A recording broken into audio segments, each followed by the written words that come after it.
मनुष्य का हृदय एक अदृश्य भूल भुलैया है।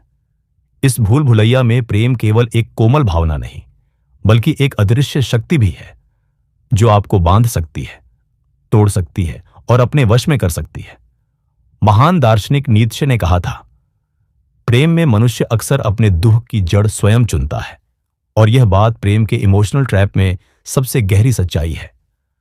प्रेम का प्रारंभ अक्सर मधुरता से होता है, कोमल शब्द, देखभाल और आत्मा को छू लेने वाली निकटता। यहीं से जाल बुनना शुरू होता है।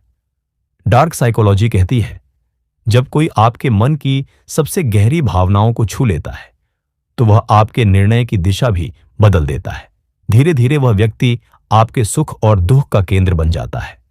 आपके हृदय में यह विश्वास बैठा दिया जाता है कि उसकी स्वीकृति ही आपका अस्तित्व है और उसकी उपेक्षा आपका विनाश। यहीं से इमोशनल ट्रैप पूरी तरह सक्रिय हो जाता है। यह जाल केवल शब्दों से नहीं, बल्कि सूक्ष्म संकेतों से बुना जाता है। कभी मौन, कभी अचानक दूरी, कभी अप्रत्याशित स्नेह। ये सभी आपके मन को भ्रमित करने और नियंत्रण में लेने की विधियां हैं। सिगमंड फ्राइड के अनुसार, जब मनुष्य अपने भावनात्मक भूख के वश में होता है, तो वह उन हाथों में खिलौना बन जाता है जो उसकी भूख को पहचानते हैं। इस खेल में सबसे खतरनाक बात यह है कि पीड़ित को जाल का आभास नहीं होता। वह सोचता है, मैं प्रेम में हूं, जबकि वास्तव में वह किसी और की योजनाओं का हिस्सा बन चुका होता है।